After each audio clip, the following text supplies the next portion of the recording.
야구야구 김영준입니다. 오늘은 오랜만에 초반 빌드업이 깁니다. 양해 부탁드립니다. 1980년 놀란 라이언은 휴스턴과 4년 450만 달러 계약을 맺고 최초의 100만 달러 연봉을 받습니다. 하지만 휴스턴에서의 성적은 에인절스 시절보다 떨어지게 됩니다. 에인절스에서 8년을 뛰는 동안 라이언은 7번 탈삼진 1위에 올랐고 연평균 273이닝 302삼진을 기록합니다. 하지만 휴스턴에서의 9년은 탈삼진 타이틀 2개에 그치고 연평균 206이닝 207삼진을 기록합니다. 에인절스는 25세에서 32세 시즌, 휴스턴은 33세에서 41세 시즌이었으니까 당연할 수 있는 하향세였습니다. 라이언은 휴스턴과 관계를 정리하고 텍사스 레인저스에 입단합니다. 그리고 놀라운 일이 일어납니다. 입단 첫 해인 1989년 42살의 라이언은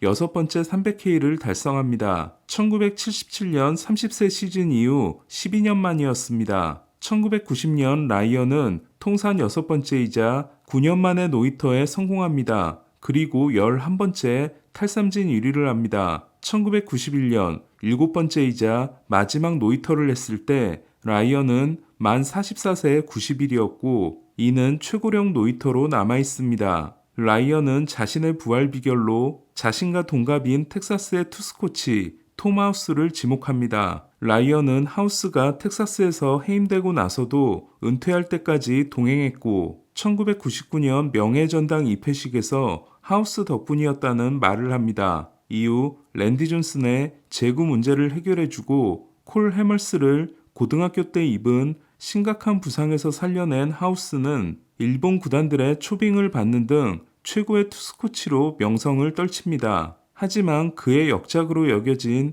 마크 프라이어가 부상으로 쓰러지고 바이오 메카닉 투구 이론이 부상하면서 하우스의 시대는 끝나게 됩니다. 이후 톰 브래디가 고객이 된 하우스는 쿼터백들 사이에서 또 한 번 엄청난 명성을 얻습니다. 하우스가 이상적이라고 생각한 투구폼은 힘을 극대화할 수 있는 인버티드 W였습니다. 인버티드 W는 프라이어 그리고 역시 샌디에고 출신으로 토니 그인 감독의 철저한 보호를 받은 스트라스버그의 부상을 계기로 엄청난 공격을 받게 됩니다. 하지만 이후 연구를 통해 팔꿈치 부상과 특별한 관계가 없다는 결론이 내려집니다. 라이언이 부활한 것도 하우스를 만나고 인버티드 W로 바꾼 덕분이었습니다. 제가 라이언과 하우스 이야기를 길게 말씀드린 건 투수와 코치의 관계는 특정 선수에게 통했다고 해서 다른 선수들도 무조건 통하는 건 아니라는 말씀을 드리고 싶어서였습니다. 라이언은 마흔이 넘은 후에도 인버티드 W를 소화할 수 있었지만 그렇다고 인버티드 W가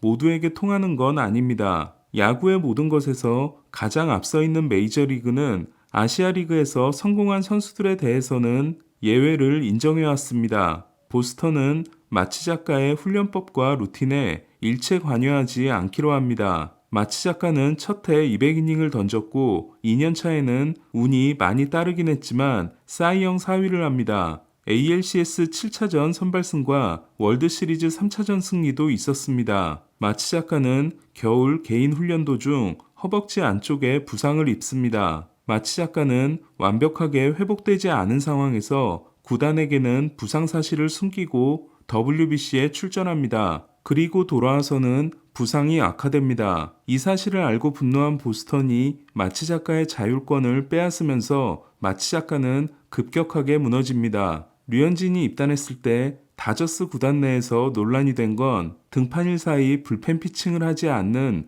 류현진의 루틴이었습니다. 릭 허니컷 투수 코치는 그런 투수는 처음 봤다면서도 류현진의 루틴을 인정해줍니다. 그리고 류현진이 뛰어난 활약을 하자 아무런 문제가 되지 않습니다. 볼티모어는 2011년 드래프트에서 최고의 고교 투수인 딜런 번디를 4순위로 뽑은 다음 번디의 개인 훈련을 금지시킵니다. 번디의 훈련은 좀 과격하긴 했습니다. 심지어 댄 두켓 단장은 자신이 피칭 전문가가 아님에도 커터가 위험하다는 말을 신봉하고 번디에게 고교 시절부터 주무기였던 커터를 던지지 못하도록 합니다. 한때 투수들에게 예외를 인정하지 않기로 유명했던 볼티모어는 제이크 아리에타의 성장을 막았고 케빈 가즈먼도 마찬가지였습니다. 다저스 입단식을 마치고 일본으로 가 오릭스 퇴단식을 한 야마모토는 오릭스와 같은 훌륭한 팀에서 7년 동안 성장할 수 있었던 것이 지금의 저를 만들었다고 생각합니다. 제가 이곳에서 뛰는 동안 모든 것을 지지해준 버펄로스 팬들에게 가장 먼저 깊은 감사의 인사를 하고 싶습니다. 라고 합니다. 고등학교 때 팔꿈치에 불편함을 느낀 후 어깨에 부담이 많이 가는 이른바 창던지기 투구폼을 가지게 된 야마모토는 지난 겨울 WBC를 앞두고 왼발의 키킹 동작을 없애고 모든 공을 슬라이드 스텝으로 던지는 투구폼 축소를 시도합니다. 예전에 야마모토는 일반적인 일본 투수들처럼 다리를 들고 나서 멈추는 동작이 있었고 곧게 편 다리를 길게 끌고 나왔습니다. 투구폼이 간결해지면 두 가지 문제가 발생할 수 있습니다. 첫째는 구속 저하입니다. 하지만 야마모토는 포심 평균 구속이 94.3마일에서 95.1마일로 오히려 오릅니다. 두 번째 문제는 디셉션 약화입니다. 하지만 야마모토는 딜리버리 타임을 최대한 단축한 덕분에 타이밍을 잡기 더 어려운 투수가 됩니다. 야마모토는 일본의 바이오 메카닉 전문가인 야다 오사무 코치와 함께 이 작업을 진행하고 성공했는데 다저스는 야다 코치를 정식으로 고용하고 야마모토와 동행하도록 했으며 야마모토의 훈련법과 야다 코치의 피칭 이론을 면밀히 분석할 계획이라고 합니다. 지난 몇 시즌 동안 다저스 내에서 야마모토를 가장 면밀히 관찰해 야마모토 전문가로 통했던 갤런카 다저스 부사장은 야마모토가 척화 신장 178의 작은 키로 그렇게 빠른 공을 던지면서도 완벽한 딜리버리 반복을 해내고 있으며 부상 없이 던지고 있는 이유를 알아내면 다저스의 다른 투수들에게도 도움이 될 것으로 믿고 있습니다. 에이전트 조엘 울프에 따르면 야마모토는 웨이트 대신 투창 훈련을 하고 코어 운동과 요가 등의 유연성 운동 그리고 호흡에 대한 특별 훈련을 하고 있습니다. 다저스는 WBC에 출전한 투수 중 80%가 부상을 당하거나 성적이 떨어진 반면 야마모토는 부상 없이 성적이 더 좋아졌다는 것에 주목하고 있습니다. 전에도 말씀드린 적이 있지만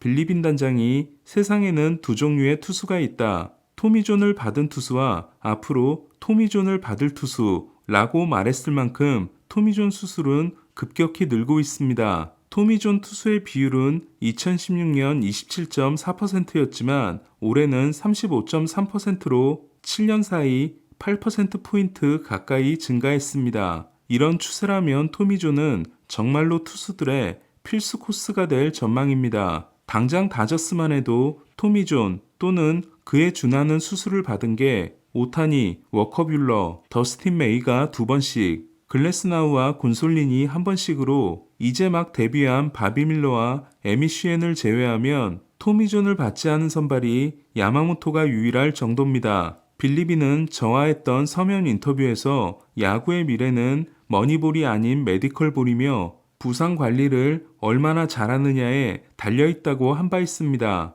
빌리비는 그 정도로 앞을 내다보고 있으면서도 자신의 날개를 펼 수 없는 오클랜드에 갇혀있는 걸 스스로 선택하는 바람에 무대에서 퇴장한 사례라고 할 수 있습니다. 앞으로 메이저리그는 누가 좋은 재능을 차지하느냐보다는 부상관리, 특히 투수의 부상관리에 있어 획기적인 방법을 찾아낸 팀이 나타날 수 있을 것인가를 주목해야 한다고 생각합니다. 드래프트 슬롯머니와 국제계약 보너스의 탄생으로 인해 특정 팀이 재능을 독점하는 건 갈수록 어려워지고 있기 때문입니다. 저는 개인적으로 메이저리그에 반드시 필요한 건 6인 로테이션이라고 생각합니다. 많이 대형화되긴 했지만 그래도 신체 사이즈가 작은 일본 선발 투수들이 더 많은 이닝과 더 많은 투구수를 소화하면서도 메이저리그 투수들보다 부상이 적다는 건 분명 시사하는 바가 있기 때문입니다. 그리고 오타니 때문에 6인 로테이션을 마지못해 돌렸으며 분석 장비와 분석 인력이 없는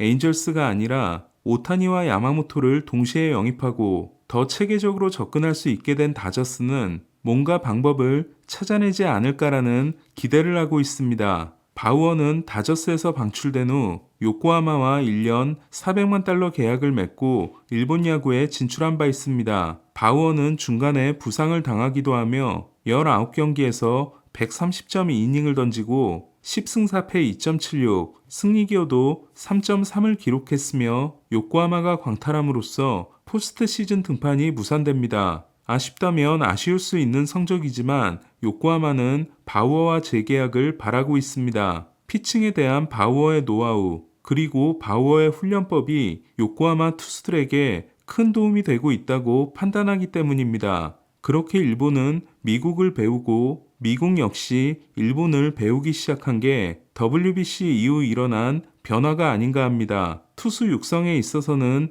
최고로 평가를 받고 있는 다저스가 야마모토라는 새로운 실험체를 가지고 어떤 결과를 만들어낼지 주목됩니다. 새해 첫날 야구야구 김영준이었습니다.